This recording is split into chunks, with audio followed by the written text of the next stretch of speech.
喂，各位粉絲、各位朋友，嗱，又到我祖哥 Max 講呢啲啦嚇。咁今次咧，點解我講先咧？即係我又想問翻阿 Max 度，佢又問得我多啦，搞到我已經冇得退路㗎啦，已經㗎。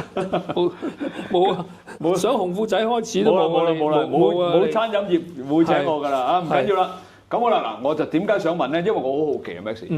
嗱，因為我認識佢到而家咧，無論佢嘅外形啦、談吐啦各方面咧。首先佢肯定係一個阿 Sir 嚟啦，佢有幾千個學生，有咁多千嘅學生啦。咁佢又係一個好成功嘅催眠師啦。大家都知啦，催眠喺我哋嘅概念嚟講咧，真係遙不可及嘅嘢嚟㗎，完全係諗唔到嘅嘢。咁佢又做得到喎，仲有咁多人跟佢學喎。仲有一樣嘢我講俾大家聽啊，你哋聽到會覺得唔係啊話咁樣。佢原來揸咗10幾年嘅小巴，11年啦。一個11年嘅小巴司機，旺角去黃大仙，係啦，仲一轉為一個有成幾千個學生嘅催眠師。唔該，你講啦。下次真係講下揸小巴咧，都好多趣事㗎。唔好講呢啲，你講你先。咁啊，我想講就係揸咗11年小巴啦，咁好得意嘅。咁其實我咁樣講，我都覺得生命好奇妙，就係其實揸小巴嗰陣時咧，都係亂晒龍嗰隻嘅，即係坦白咁樣講，即係叫亂龍啊！生活亂龍啊，定係咩？冇燈狀態咯，即係中意點大地任我行啊！而家佢講法叫亡命小巴啊嘛，嗰陣時叫做係真係亡命嘅，真係講真係。咁啊，但係奇蹟在就係咩咧？我諗講都未必可能有人信，就係整揸咗最少10年咧，係1分都冇扣過嘅，即係好安全嘅。好彩咯，不如我諗個講法。咁點解後尾又咁咧？後尾嗰年係點啊？你而家講緊咁後尾啦，有一次啦，咁啊照出去個旺角個站頭啦，一出啦就係即係可能阿祖哥講啊會明啊，以前珠海大同啊，而家咧就叫做咧嗰條即係上而家叫上新世紀嗰條斜路咁樣咁。咁啊出到去，平時慣咗出到去咧，即係揸10年都咧，就呢眼燈順，下眼燈都係綠燈噶啦。咁啊一路慣啦，係啊，即係你知道定落嚟嘅。係啦，即係而家叫做街旺嗰眼燈一過到咧，你就過埋下眼燈啊。咁後尾咁啊繼續過，突然間去到燈之前咧就好奇怪喎，突然間紅燈喎。咁唔緊要，咁你紅燈咪踩迫力咯，行咁慣啦，即係自然動作嚟。咁但係一踩迫力咁上下咧，又綠燈翻喎。咁你咪又去咯，即係聽落就好奇妙，即係一踩又綠燈，佢又要去。係啦，咁咪又去咯。咁點知去到真係燈前啦，突然間又紅喎，喂，係又黃又紅，咁咪一個迫力踩落去咯，咁樣咁。咁踩佢迫力落就遺憾就係咩咧？架車已經去緊，咁咪突咗少少一半出嚟嘅。因為如果你記下咧，珠海大同以前嗰位其實係10字馬路嚟㗎，你記唔記得？係啊，嗰邊就係染布房街一路咁過嚟啦，咁樣咁啊去。咁點啊？咁後尾有嗱，我就喺呢度咁樣去緊，咁啊又行又停又行又出嚟啦，係啊，突咗少少出嚟。咁呢邊有架染布房街咧，就有一架咧叫做豐田嘅大霸王，即係7人車嚇。咁啊呢邊就過緊嚟，咁咧就容許我坦白啦咁樣講，係一位女士嚟嘅嚇，40零歲啦，戴眼鏡嘅相就唔係踩女士啊嘛，張國陽。咁咧佢喺呢邊過緊嚟，咁啊見咗我突咗出嚟咧，我就停咗喺度㗎，完全停咗喺度。點解唔揼車佢？佢又響安。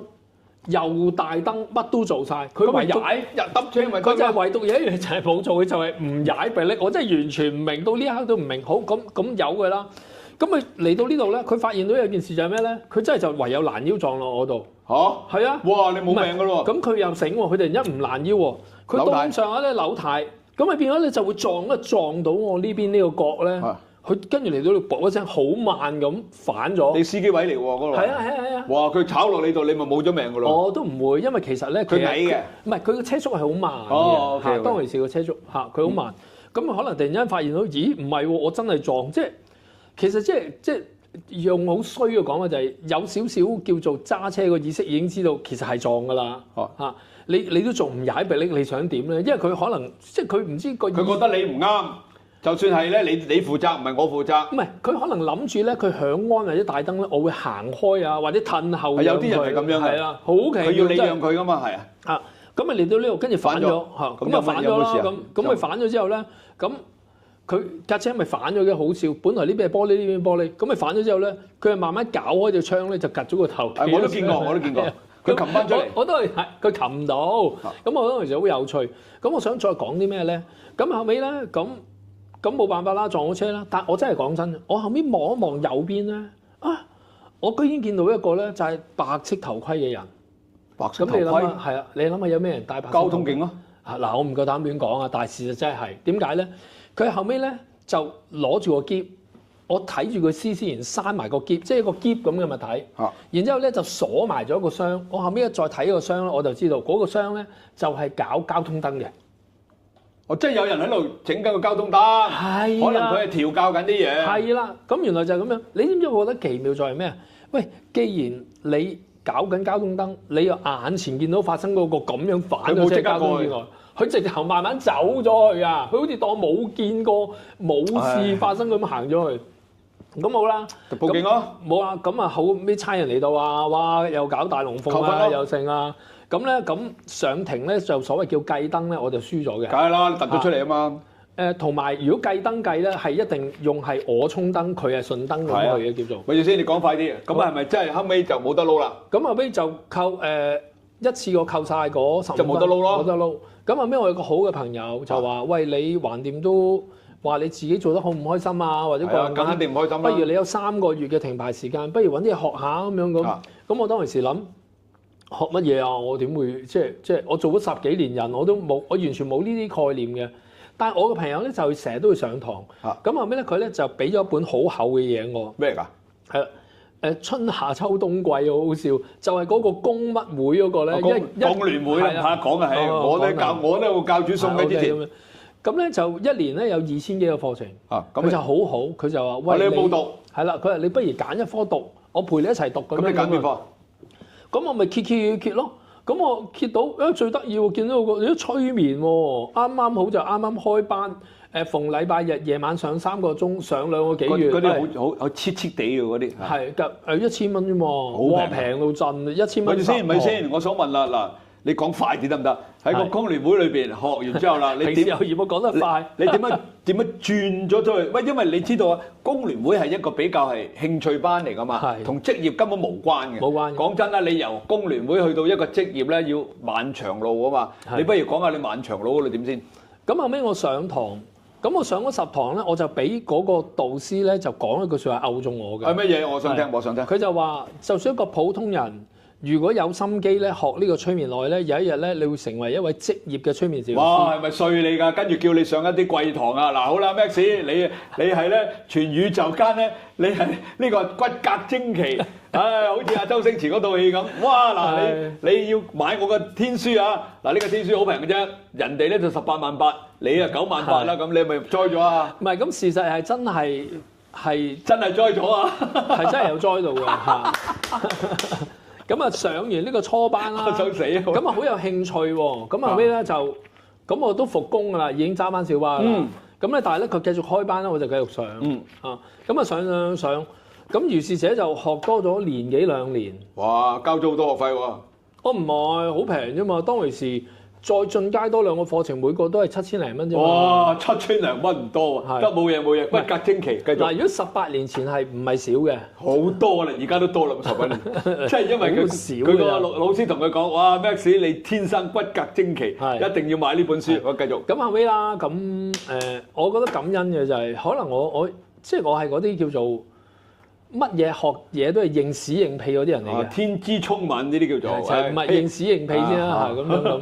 咁可能變咗認屎認屁咧就夠膽，催眠咧就係一個真係好需要夠膽嘅一個嘅技藝嚟嘅，係啦，即係譬如我遠少少啊，我見過有人學舞獅咧，如果你唔夠膽跳梅花樁咧，其實你一唔夠膽跳，你係永遠都唔會有，永遠都唔識㗎啦。係啦，咁我又夠膽咁樣咁後尾點知2年到啦，學咗啦，咁啊有一日嗰個導師就話：喂，你夠唔夠膽試下教班啊？咁樣講，係啦。你未做阿 Sir 嘅喎？未做過。未試過嘅喎。冇。佢叫你去幫佢教定係咩？因為佢幫佢教，就係教翻佢之前工聯會我最早入去教嗰10班。嗱呢個阿 Sir 咧就呃咗佢一半啫，冇呃晒嘅。冇呃，佢係我恩師嚟嘅，唔好咁講嚇。對唔住。係佢好好。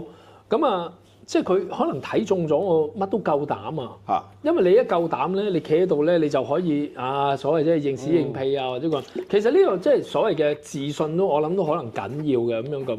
咁咧佢啊好好嘅，佢好按部就班就嗱嚟緊，我哋再開一次新班。你就做阿 Sir， 客席阿 Sir， 唔係直情阿 Sir， 唔係都唔係做多一次嘅學生。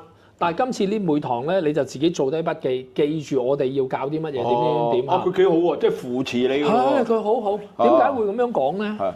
我當其時咧知道咗一樣嘢就係咩咧？其實佢有好多資深嗰啲學生嘅，有啲已經跟咗佢10年8年嚇。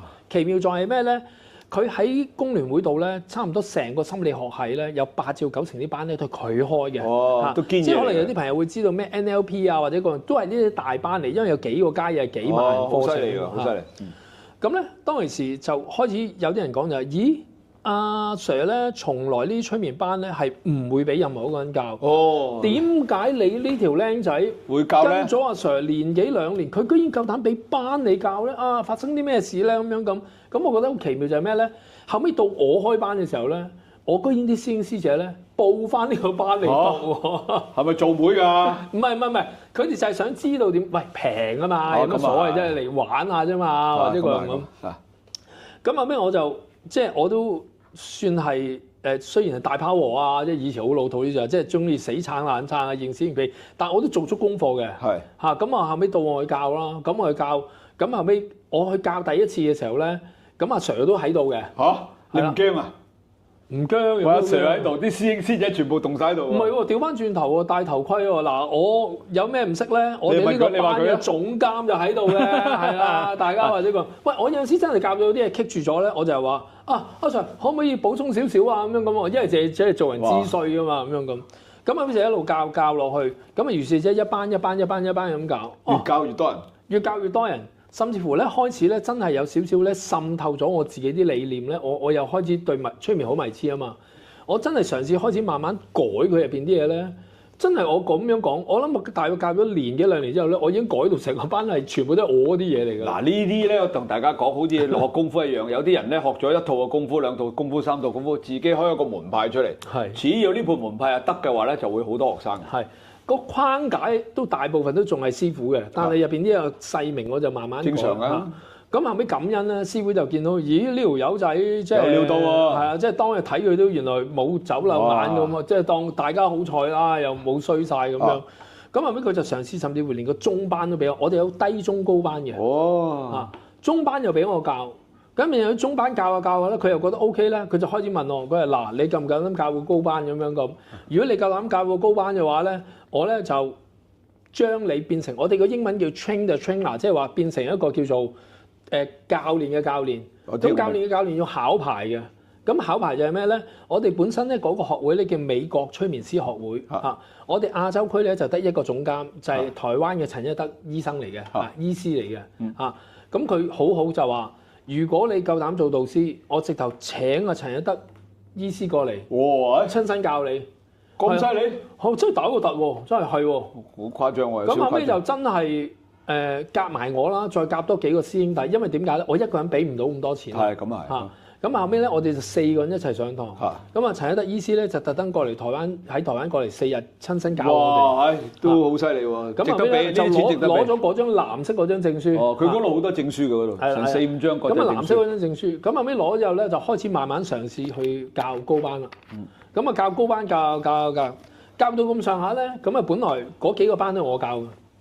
直至有一日，阿師傅走嚟同我講佢話。喂，你有一個師姐咧，都想試下做導師。嗱，我想叫你好似當日咁樣，你而家幫我教翻呢個師姐點樣由初班開始教咁樣，或者個樣咁。哇，咪住先啊！好似你呢個係你個貴人嚟嘅喎，你個老師唔係老師係貴人嚟㗎，唔係咁簡單喎，越講越深喎。係啊，生命係貴人嚟㗎。哇！嗱，即係咁我都要自己動咗佢先嘅，所謂嘅。所以好多人就係咁樣㗎啦，啲貴人嚟咧，只要你把握到咧一次機會咧，就可能而家都係咯，而家都已經係咁犀利。係而家把握緊佢，而家握住佢，繼續講嚟，繼續講。咁後尾就好啦，咁啊教佢。係啊。咁我覺得冇所謂啦，總之師傅叫到同埋。我都食唔晒嘅，講真，係啊，即係有人分擔下，係啊，都分擔下咁樣咁。咁我咩教佢？教完佢之後咧，佢過多排咧，佢又話啊，不如你連個中間嗰班都俾埋我教啦，咁樣咁。哇！即係差唔多全部俾晒你咁滯噶咯。咁我當其時都心諗是但啦，冇所謂啦，因為我覺得都浸淫咗都3-4年啦。咁諗下即係有咩啲咩發展啊，或者各樣。即係你冇的士，你仲有冇揸小巴嗰陣時？有。嗱，我之前有幾集有講過嘅，你鋪排你自己嘅轉彎嘅時候咧，一定要做翻你自己有個正常嘅收入先，跟住再努力做呢度。當呢度上高咗啦，呢度就放棄啦。係啊，係嘛？唔單止有揸小巴，仲係諗緊上次講緊100萬嗰個計劃嘅，已經係啦咁後尾啦，咁啊一路如是者去教，我覺得生命就好奇妙。後尾咧，因為即係用佢坦白啦，我照講就係我訓練咗佢之後咧，開始出現好多古靈精怪嘅出現，就係咩咧？唔知點解咧？我自己本身教緊呢班咧，開始收到好多投訴咧，即係話我教得唔好啊，點啊。但係你教幾年都好好嘅喎。係啊，好好啊！我夠膽唔知醜講句，我出嚟教咗咁多年催眠咧，後邊先講啦 ，OK 咁樣。咁點解要佢投訴先？你講快啲講快。其實就係咧，有人就安一啲自己人落我個班嗰度。原來特登咁做。係。正常啊。係啦。咁啊搞投訴，甚至乎咧搞到咧連我都最後真係冇得撈。好嘢喎，真係唔容易喎，你要做到呢一步。哇！咁佢都好叻喎，好成功。好啦，好成功。咁直至有一日，咁啊師傅就真係打電話同我講話，喂，你唔可以再喺度教班啦。投訴多啦。因為難聽啲講嘅，你個朵臭咗啦，已經咁或者個樣咁。我話嚇，咁你驚唔驚啊？佢會咁樣？冇啊，好唔開心咯。又唔開心。即係喺度諗，咦？幾年嘅生活或者喺度已經一朝就俾人打搞掂咁樣咁，其實呢啲後邊事後先知㗎，開頭唔知㗎。係啊，仲係即係覺得都唔明係咪自己教得唔好啊？教得唔好啊？咩出咗問題咁啊？係啦，咁樣咁後尾就走咗啦。咁自己就有段時間就好低沉啊，好低沉，意志低沉。但係咧就同阿祖哥一樣喺度諗，唔好嘥咗自己，唔好嘥咗呢個機會跟住來講呢個咧就係我嘅血淚史啊。OK，點解咁講咧？我同我自己講。我重新嚟過，係哇，好難喎！好難，你知唔知難成點啊？好值得去，我諗呢集係我自己都會記住啊，或者個人嚇，我驚我講到喊。你唔好喊啊，唔緊要。知醜嘅真係，唔緊要，喊我一樽水淋落個頭度嘅。我有信喺度啊！我當時喺度諗，個社會有啲咩痛點咧？就係好多人瞓唔到覺，失眠。好，我搞個失眠嘅講座，慢慢由呢度東山再起。咁我搞失眠講座，咁我冇本事賣廣告嘅喎，喂，我電視乜嘢我都冇資格賣，咁點咧？我就試下租一個地方，淨係租一日，開一個失眠嘅講座，跟住我派傳單周街。哇，好 out 喎！如果而家就唔得㗎啦，而家梗係唔得啦，就禮心咩？講緊18年前、15-16年前啦，仲有少少 work 嘅㗎啦。我特登走去咧，有個地方叫 Banner Shop 咧，做咗一塊牌咧，嗰啲叫珍珠板咧，就係一隻道門咁大。然之後咧，我走去咧揾五金鋪咧買嗰啲咧叫做燈喉或者膠喉，喺後邊插住，跟住喺條街嗰度舉牌，再得啊你好嘢！就每次印1000張嘅傳單周街派，咁啊邊度派咧？我當時就周街派啦，去尖沙咀派啦，海傍道派，我自己派，我自己教自己派。喂，好笑喎！連攞傳單嗰個都話：呢個講座邊個講？我講，佢話嚇。派傳單又係你，講又係你啊！我都覺得真係，真係好冇說服力。但係你唔好理啦，即係為咗要咁樣去咁樣去做。冇辦法啦，冇錢冇資源係嘛？當時派，又唔覺得有人報喎，或者佢冇人打電話嚟俾你啊嘛。咁喺度諗係咪派得唔啱位咧？跟住後尾即係靜一靜落嚟喺度諗，究竟呢個世界邊個地方係最多人，而且我派傳單俾佢，佢焗住一定要接我，甚至乎佢覺得揸住張紙都冇問題或者個邊度啊？我真係唔知啊，諗唔到。你估下嗱，真係嘅。企晒喺度，嗱我咁樣同你講，係排晒隊嘅，佢哋做緊排隊嗰個動作嘅，企晒喺度買樓，唔係，以前咪排隊買樓咯。OK， 紅磡海底隧道，等巴士，朝頭早，我同佢鬥早，我7點鐘就已經去到紅磡海底隧道，見啲人派，見人就派，見人就派，咁啊企喺度，佢真係冇嘢做，以前冇得碌機噶嘛，你明唔明啊？一係就聽歌啫嘛，咁啊睇啲人真係會派底。咁又好好嘅，見你喺度派緊咧，佢又唔會禮手抌嘅。當然啦，當然散晒之後都會周地都係我都會執翻嘅，即係講真。冇嘥錢，冇嘥錢。咁有陣時後尾就朝頭早派7至到10。咁晏晝10至到晏晝嗰段時間咧，除咗食飯咧，我就會去一邊咧啱啱紅磡海底隧道咧，再落翻嚟尖東咧，咪有條長天橋，跟住落去又喺嗰度又派，跟住到4點零5點咧，啲人喺紅磡海底隧道聚啦，我又派一陣。喂，咁後尾有幾多人先？第一堂試堂，我最後派咗2萬張傳單。哇！派2萬張，嗰度都唔印唔少錢喎。印唔少錢，係啊！我嗰次嗰個講座仲要係免費嘅喎。係喎，咁你預先嗰筆錢都冇咗喎。冇使其實幾千蚊啫，即係連派傳單到珍珠版嚇。好嘢啊，都跟住就話。跟住後尾，喂，要講埋嗰個古仔先。我唔單止派紅磡海底隧道嘅，我後尾再過埋去呢個咧人民郵便事務處灣仔嗰條天橋，嗰度，嗰度好多人派嘅以前。喂，幾搞笑啊！我咪話攞咗個牌過去嘅，佢咧原來咧係咁樣嘅有個法例，即係佢有啲市政嗰啲喺度咧。你個牌咧唔準掂到地下，你掂到地下咧，我就當你係一個小販或者個。佢話你將個牌棟落你隻腳度掂唔到地咧，我就唔告你，你可以繼續派傳單啫嘛。我真係估唔到喎。學到嘢啊！後尾同佢哋啲食環咧變咗朋友點啊？佢見你日日嚟派啊嘛，即係哎呀你又嚟啦，哎呀好有毅力啊後生仔或者個咁。好嘢啊！即係呢個毅力嘅問題。係。我頭先紅磡海底隧道我冇講㗎，我有陣時派到好攰咧，我咪話喺珍珠板咪就一道門咁大嘅，我有陣時就去嗰啲樓梯嗰度咧就咁鋪佢哋，我就喺地下度瞓咯。誒呢啲辛酸史嚟嘅。係啊，瞓咗好多日。真係。咁後尾到最後坐喺呢個油麻地嗰個寫字樓嗰度，我租咗個單位啊，即係租我唔係租咗個單位，租咗個課室嗰2個鐘咋，大佬嚇，10幾個人坐咗喺度咯。哇！你派咗幾萬張得10幾個人，2萬張有10幾個人，喂，好俾面啊，算啦。哎呀！咁後尾10幾個人坐喺度，咁10幾個人坐喺度，我當時喺度諗，即係個諗法就係，喂嗰啲人嚟到坐完，如果聽完我講座嚟幫襯下我做治療都好啊，1個半個。但係當然到最後真係冇，1個都冇，走晒。即係學你話，自己檸檬茶都試埋，我又俾檸檬茶。咁我第時我下一次3月試堂咧，我連檸檬茶都唔買。點解咁衰啦？好似咁後尾就咁樣過咗咯。咁又死心不息喎。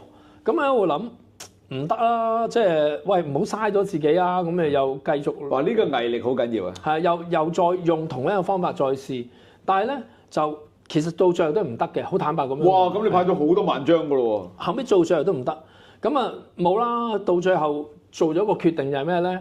嗰陣時就係已經開始冇揸小巴啦。我冇揸添啦，其實。冇揸小巴啦，已經係因為某啲緣故冇揸小巴。心灰意冷啦，因為一單嘢搞到你個人沉晒啦。咁當其時就喺度諗，喂，咁都要生活㗎，咁做啲咩咧？就啱啱遇到個舊朋友，就喺地鐵嗰度咧，夜晚做管工嘅。地鐵做管工關你咩事啊？係啊，咁撞到佢，我就話：喂，咁巧啊，即係天降咁樣啊！成日都有㗎。小學同學嚟嘅。佢話：你而家做緊咩？我話：我啱啱冇嘢撈咁樣。佢話：你不如嚟我度做啦咁樣咁。我好嚟呢度做啦。地鐵喎，地鐵夜晚嘅半夜嘅，係做咩咧？刨路軌嗱，冇做到㗎呢份工啊！最後 OK，點解咁講咧？佢就叫我，佢話：但係你做嗰份工咧，你要去考嗰啲咧地盤牌啊，或者邊度有考啫？點考？因為有啊，喺旺角咋上1日堂。但係你冇學啊嘛。我冇做到嗰份工，但我真係有考到個牌。我而家仲要將嗰個牌攞嚟做。咁你點解唔做咧？就係奇妙，就係生命，就係咩咧？佢突然間我攞晒牌或者個樣，我打俾佢，準備翻工。我話翻工啦，喂，搞掂啦，攞牌。佢話對唔住啊，我唔可以請你。我話點解唔可以請我嘅？我同你由細識到大，我哋以前細個一齊開糖水推車仔，真係三寶兄弟咁樣，好 friend。佢突然間同我講，佢真係咁樣講，我個理由講唔到俾你知。咁都得？係啊，我都係打咗個突喎，咁啊。咁好啦，咁啊，你唔好介意咁樣講，個意志就繼續消沉落去。梗係啦。係啊，跟住有咩有一日咧，突然間咧有個好舊嗰啲學生咧打電話嚟問我：喂，你而家仲有冇開班啊？咁樣咁或者個樣咁。係啊，你仲有冇開班？我冇開班啊，咁樣咁。佢話：咁我好想跟你學喎，你以前上完初班、中班你教得咁好，佢話你開埋個高班，等我攞埋張證書啊，我都好想學。我話：咁啊，我當時心諗，我單對單教你都冇所謂，我話隨便啦，你中意俾幾多學費我都好啦，或者我都係咁樣教。跟住佢話：咁樣啊？好怪嘅喎，得我同你上咁樣。佢話不如我咁啦，我試下揾下身邊有啲冇啲人或者舊同學會有興趣跟你學啦咁。咁我話好，你咪揾咯咁樣。咁後尾1個禮拜之後咧，佢打俾我，佢話我揾到4個同學跟你學。哇！咁犀利！係啦，喂，嗱阿 Sir 你就唔使平俾我哋，你照收翻我哋7000幾蚊咁樣。哇！真係好，咁奇怪。我話俾你知，好奇怪喎呢樣嘢。對我嚟講，簡直係救急扶危啊！4個字講完啊。點解有咁嘅人出現嘅？真係奇怪喎。哦，冇喎，生命佢係我，即係佢係我生命其中一個。如果我排第1咧，佢係我第2個恩人。其實好奇怪嘅事啊！佢知道你其實有少少老到啦，又知道你可能冇嘢撈啦，但係佢揾你教好正常，因為你有料啦。但係跟住佢話你收翻咁嘅費用，佢又唔介意，嗰度先奇怪喎。仲要幫你揾埋幾個人喎，大佬。幫我揾到幾個人。你揾 agent 都未必揾到啦。係咯。咁後尾啦，佢揾多嗰幾個人啦，咁你即刻執翻幾萬蚊。我哋其實差唔多講到呢度都完，我哋不如講個集啊，好嘛？我哋由呢個頭開始再講嘅啊，下集。唔緊要，你咁樣嗱，而家講到呢集咧，我哋差唔多完，幾多分鐘啊？喂，阿工作人員，26啊，差唔多完。你講多少少先，仲有4分鐘講埋先。4分鐘講完少少，因為我想知道。我就講呢一個位。